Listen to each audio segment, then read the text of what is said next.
The sliding doors parted with a faint hiss, letting in a wave of warm, indifferent air. Inside, the lobby pulsed with polite stillness, muted footsteps, glass reflections, and a fountain bubbling in the background like nothing needed fixing. That illusion was about to dissolve. At the reception desk, a man in a tailored blazer straightened his spine without knowing why. It wasn't posture, it was defense. He adjusted his tie like it still meant something and double-checked a screen that had never once disobeyed him. So far. No one saw her enter, not at first. She moved like a thought already halfway through a room, calm, exact, uninterested in permission. No suitcase, no assistant, no sound. Just a slim folder in one hand and an absence of hurry that unsettled the air itself. The woman behind the front desk blinked twice before looking away. Her fingers hovered uncertainly over the keyboard, eyes flickering toward the man beside her. She didn't say a word, but her shoulders pulled back, like she knew this moment would mean something later. 3 steps from the counter, the folder opened without ceremony. An access card, a printed credential. Each stamped and dated, neither explained. She didn't smile, didn't nod. Just placed the items like instructions for a system that should already understand. He didn't reach for them. Instead, he spoke with a voice that carried careful friction. Not loud. Just loud enough to mark territory. This area is reserved for confirmed appointments and hotel executives. You might be in the wrong place. She didn't reply. Not because she couldn't. Because she didn't need to. Her stillness said everything. The folder didn't budge, but its presence gained weight by the second, drawing attention from screens and schedules all across the lobby. The silence stretched, then tilted. A man further down the counter paused mid-keystroke. His monitor already flashed a credential match, but he didn't speak up. Not yet. Not while the room held its breath between routine and rupture. Another staff member made a small, invisible move beneath the desk, an internal flag, sent without ceremony. It wasn't panic, it was protocol, and it meant this wasn't a mistake. It was a test. Across the room, something subtle shifted. Not the lighting, not the decor, just the mood. One that said, someone had walked in who didn't ask for power. She brought it with her. He opened a drawer with slow intent, revealing a brushed steel container that rarely saw daylight. Its presence was ceremonial, meant to signal authority without inviting debate. Without glancing at the card, he dropped it inside and clicked the lid shut. She didn't react, not a flinch, not a breath wasted. The room noticed that more than if she'd raised her voice. A guest paused mid-swipe on their phone. Another lingered near the elevators, body angled just slightly toward the scene. The man beside the concierge shifted in place. His terminal had confirmed her credentials minutes ago, but watching the card sealed away, he made no move. He wasn't confused. He was calculating risk. Behind the desk, the woman who'd first noticed her moved a hand toward her keyboard, then stopped. She wasn't frozen. She was measuring, between compliance and complicity. He spoke again, louder this time, folding civility into condescension. We've had issues with executive miscommunication before. Until I confirm directly with leadership, this can't proceed. No one challenged him, not out loud, but silence has layers, and this one grew thicker by the second. Eyes darted, shoulders stiffened. A quiet audit had begun, and the lobby knew it.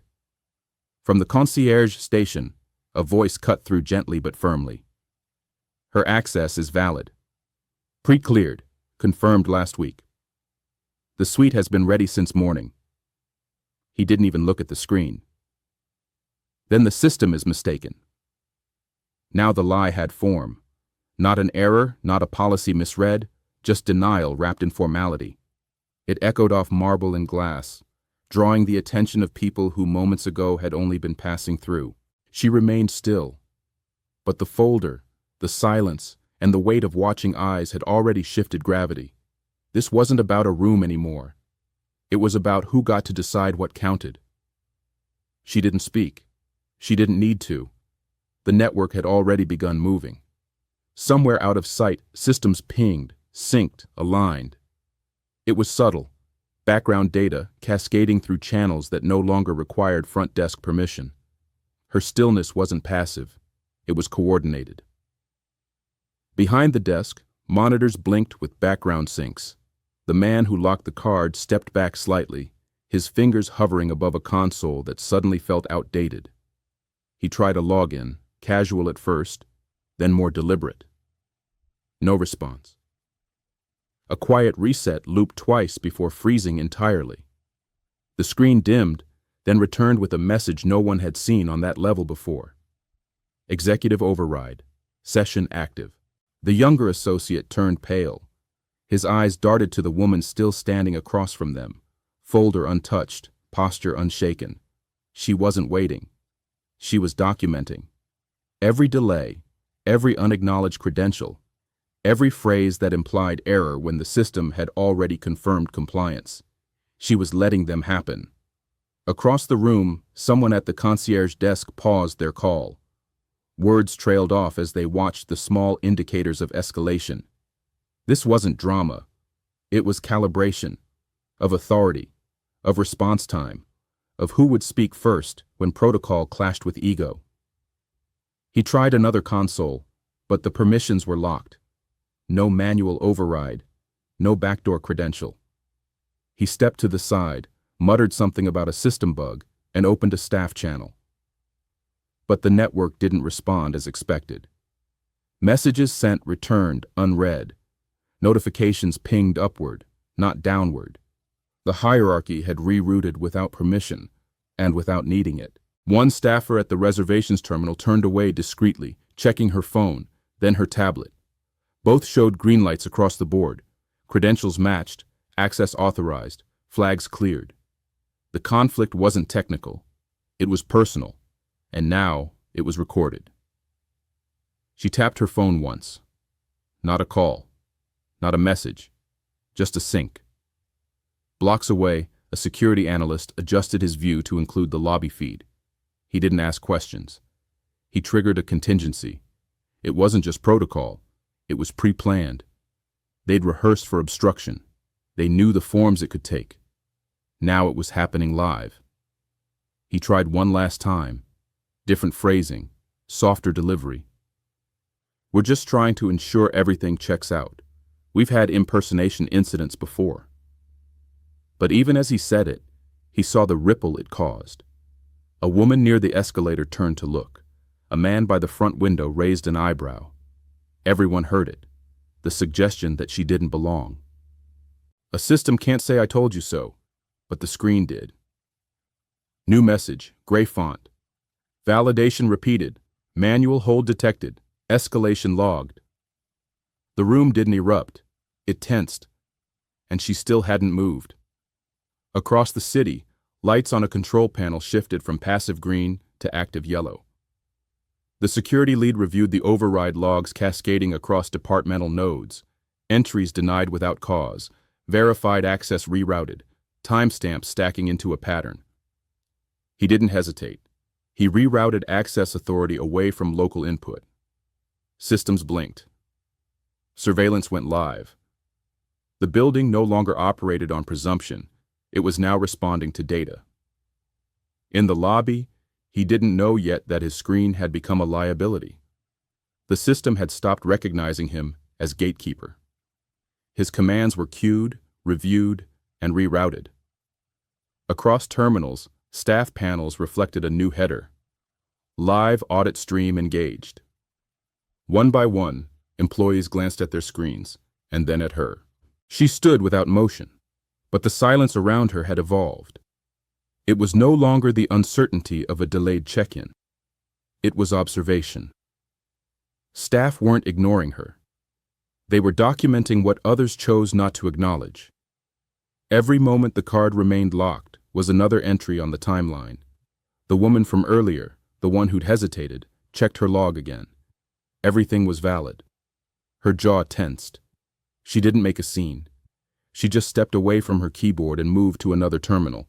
Not rebellion, not compliance, alignment. He noticed the shift too late.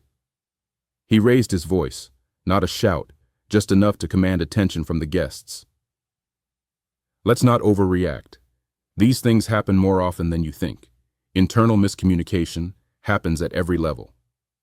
That's when her phone pinged again. It wasn't dramatic, just another sync.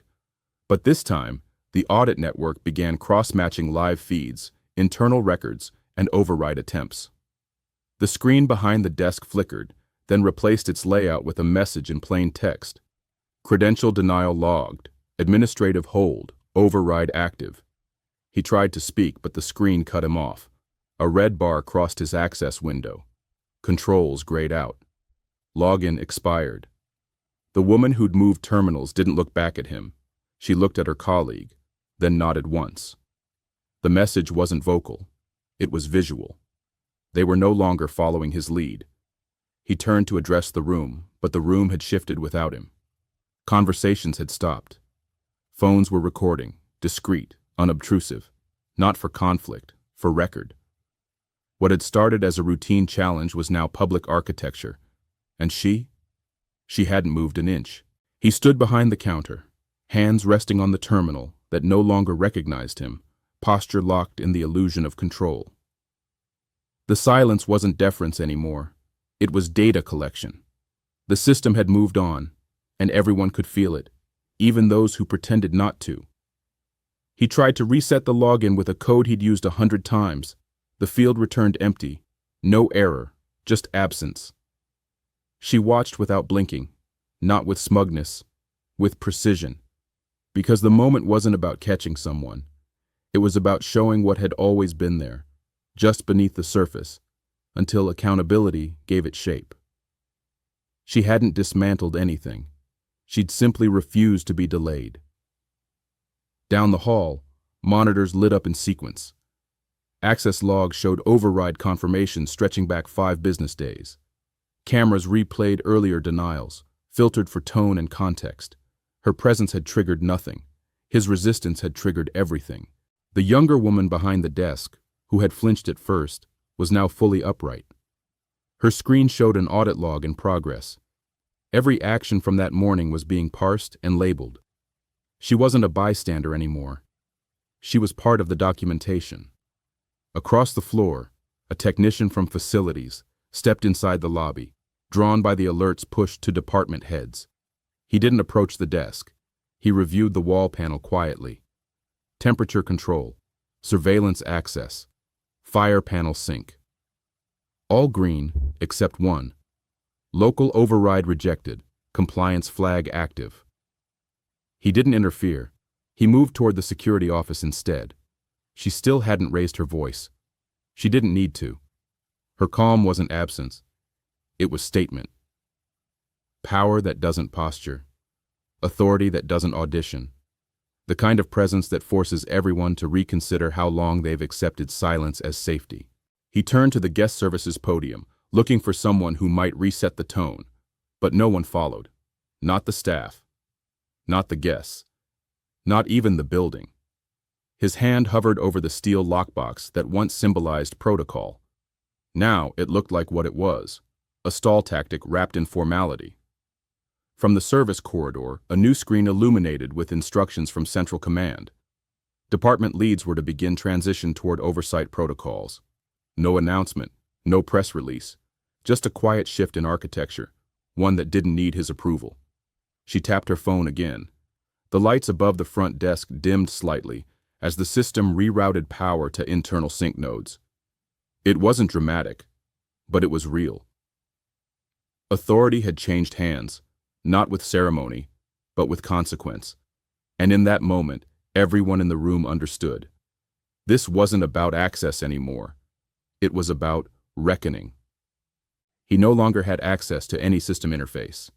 His badge, once capable of overriding security layers with a swipe, now returned a red pulse and a hollow tone. No alerts, no warnings, just denial, not personal, procedural. The network had reassigned roles. His was no longer part of the operating structure. She moved once, just one step to the side, clearing the center of the lobby, and even that minor shift reoriented the space. Staff didn't speak. They adjusted. The woman nearest the desk moved into position beside her, not as a gesture of defiance, but of alignment. A new axis had formed, and those watching sensed it intuitively. Guests who'd previously glanced casually were now watching with full attention. Phones hovered discreetly, eyes locked on the exchange, not out of voyeurism, but recognition. This wasn't a misunderstanding. It was a mirror. They were witnessing something that rarely made it past closed-door meetings.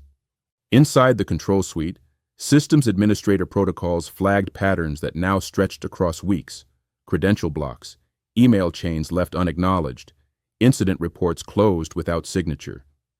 Nothing about today was spontaneous. It was just the first time the silence had been interrupted by someone who refused to treat it as normal. He tried to issue a verbal correction, something about corporate protocol, but the language sounded hollow, like someone repeating terms from a handbook written for a version of authority that no longer existed. His words didn't echo. They expired the moment they left his mouth. The screen behind the desk updated again. New banner, white on charcoal. Compliance intervention in progress. Session synced to oversight channel. Below it, smaller text outlined what that meant. Every log denial, every time-stamped inaction, every dismissed verification would be reviewed in real time by third-party oversight. Not later. Now. Another staffer from reservations quietly closed her terminal and stepped away. She didn't make a statement. She just changed location, moved from the desk toward the concierge station without being asked. Her presence was no longer passive, it was witness. In the back office, terminals flickered with cross-property alerts. Other branches of the organization had begun surfacing similar flags: delayed incident escalations, complaint patterns with identical phrasing, approval cycles skipping required sign-offs. She hadn't exposed a moment. She'd revealed a system. He tried to speak to her directly now, voice low, intended as reconciliation. Let's make this right. Obviously, some wires got crossed. But the problem wasn't crossed wires. It was that wires had always been selectively connected, and someone had finally pulled the blueprint. And still, she didn't raise her voice. She didn't demand. She walked toward the inner gate behind the desk, pausing just long enough for the sensors to confirm her credentials. The gate unlocked. No announcement. No applause. Just a click. And the end of the illusion that he was the one deciding who belonged. The doors behind the service gate closed with a soft click, but their sound echoed far beyond the lobby. It wasn't the noise that mattered. It was the shift it represented. The point of entry had moved. Access was no longer permissioned by personality, but by record, and everyone who remained on the floor knew it. Inside the operations level, screens pulsed with data no one could suppress anymore. Reports streamed in from terminals, mobile audits, legacy inboxes once dismissed as miscellaneous. Incident tags resurfaced from archived folders. Each piece didn't tell a story on its own. Together, they showed the pattern. She didn't speak as she entered the executive suite. She didn't have to. The data had already prepared her arrival. A silent team of analysts in remote sync hubs had parsed command pathways, traced decision branches, and mapped every point where accountability had been delayed. What she saw on the wall wasn't an anomaly. It was design. Behind her, the front desk stood quiet. Not abandoned, adjusted. A new shift lead had stepped forward without announcement. Staff recalibrated without instruction. Orders weren't barked. They were inherited. Because when authority reverts to those aligned with its purpose, it doesn't need volume. He remained in place. Not because he was essential, because he had nowhere else to go. Every access request returned null. Every communication routed around him. Even his own team no longer looked to him for confirmation. They looked at the logs. They looked at each other. They looked ahead. In the guest lounge, conversations resumed, softer, slower, but laced with a new awareness. People had witnessed something unspoken for years become visible in less than an hour. And visibility, once achieved, doesn't recede. It redefines. In the staff corridor, hallway monitors pulsed with internal alerts. Report suppression flagged. Access denial cluster detected. Override inconsistencies cross-mapped. These weren't accusations, they were diagnostics. The system wasn't punishing, it was correcting itself. In the break room, a junior team member forwarded an incident memo from 6 months ago, one she'd saved but never submitted. This time, it wasn't sent into silence. It generated a ticket, assigned, time-stamped, action required. For the first time in her eyes, the risk of speaking up was lower than the cost of staying quiet. At the concierge desk, someone taped a blank notepad to the side wall. Under it, a single sentence appeared. Nothing ignored, nothing postponed. No one claimed it, no one removed it.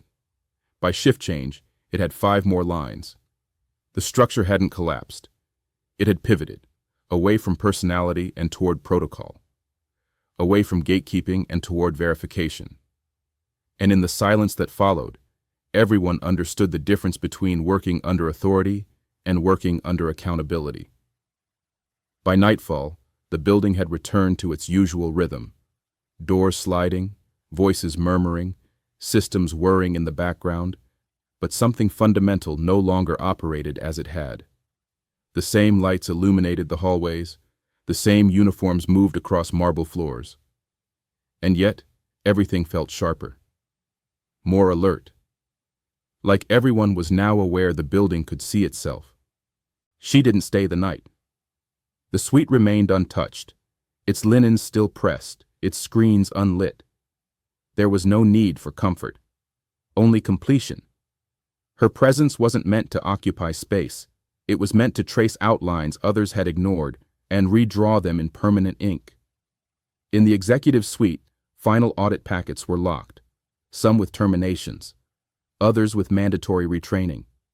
A few remained open, not because the violations were unclear, but because the silence around them was. Those would take longer, and they would not be forgotten. Downstairs, staff moved differently, not out of fear, but out of recognition. The hierarchy they'd learned to tiptoe around had shifted.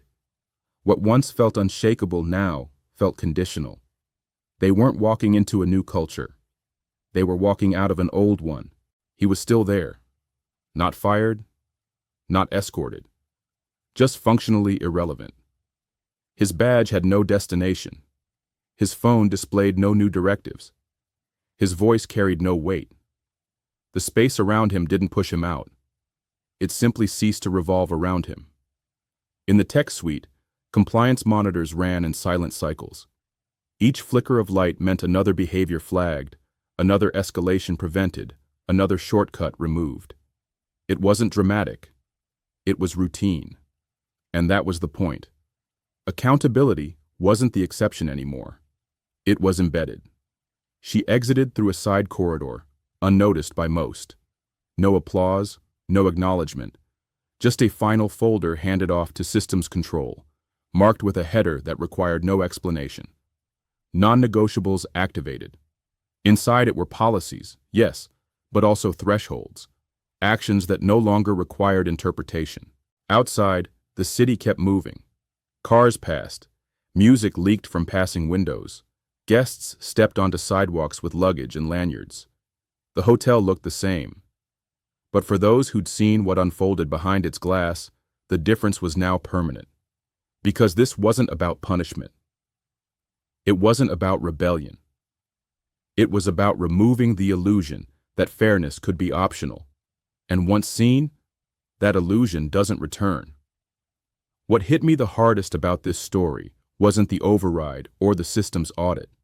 It was the silence that had lived in that building for years, the kind that looks like professionalism but feels like denial. I've seen this dynamic too many times. Someone gets sidelined, not because the system failed, but because it worked exactly as it was designed to. If any part of this resonated with you, don't let it scroll by. Comment. Share your own moment. the time you stayed quiet, or the time you finally didn't. These stories matter because they're not rare. This one is fictional, but it's stitched from real patterns, real power plays, and the quiet decisions that build culture more than any handbook ever could.